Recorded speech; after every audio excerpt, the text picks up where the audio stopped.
My pudendal nerve story began in early June of 2013 when I was driving my son and a classmate to percussion camp in St. Petersburg, Florida. About halfway there, I felt like I was getting a yeast infection. By the time I checked into the hotel, my vagina felt like it had been burned with a cigarette. I called my gynecologist, who called in prescription. I was sure it was going to help, and I was desperate when it did not. And I was facing another 7-hour drive back home when camp was over. A few weeks later, we went on a summer trip to Montana. The flare-up got worse, burning and aching so bad I just wanted to cry in a fetal position. Sitting on the cross-country flight from South Florida was agonizing, and I had to grin and bear it for the entire week. We hiked and zip-lined, walked on mountain trails wearing a zip-line harness, and drove on the Going to the Sun road. It was beautiful, and I was in silent, aching misery. Over the next 2 years, I had weeks of feeling normal, interspersed with flare-ups.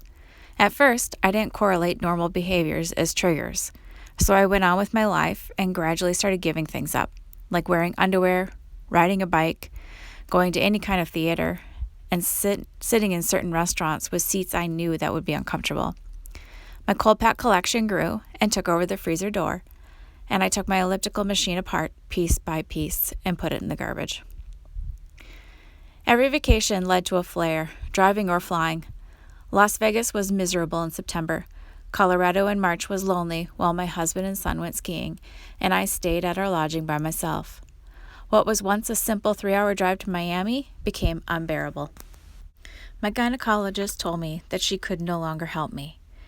She recommended a gynecologist at the University of Miami. I went and was misdiagnosed with perimenopause and prescribed Premarin cream. And this made me so much worse. I finally accepted the fact that I needed to see a neurologist.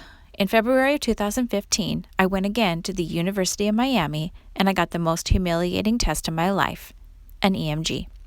I went back for the results a month later and was then diagnosed with bilateral pudendal nerve dysfunction. The doctor looked bewildered and he prescribed gabapentin 300 milligrams, but it wasn't enough. He told me that I was always going to have pain, but our goal was to reduce it to a 1 or a 2 as opposed to its current 6 to 7. In January of 2016, I saw a pelvic floor therapist in Miami. She gave me PT exercises to do at home, and she recommended regular neuromuscular therapy. So since then, I've been doing that twice monthly. She also didn't want me to drive long distances, but that was going to be a problem since my son was a music student at the University of Miami, and I didn't miss a single concert. At this point, I was managing my symptoms. It wasn't as bad, but I'd have flare-ups that would last for weeks. Nothing was comfortable, and it hurt every day. But then in September of 2017, Hurricane Irma hit, and I had another large flare. After the storm passed, we were able to get back to our house, and we had a ton of cleanup. In February of 2018, I had a big flare. I was desperate again for help, and I called my gynecologist. She referred me to a local neurologist. He gave me caudal nerve injections, and I was hopeful, but once the numbness wore off, my pain had doubled.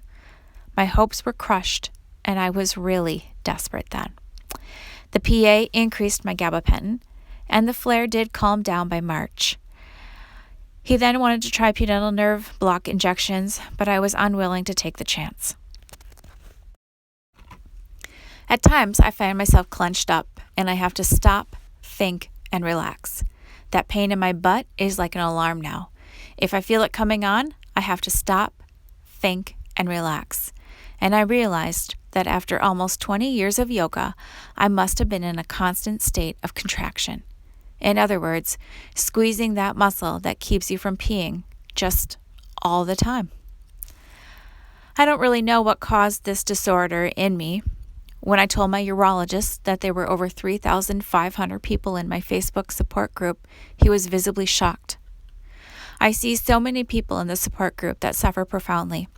I count myself lucky that I am able to live a normal life with the meds, but it's still very frustrating that there are things that I can't even consider doing, like traveling. I am also blessed with a husband who is compassionate and supportive. Sadly, I see some folks in the group that aren't.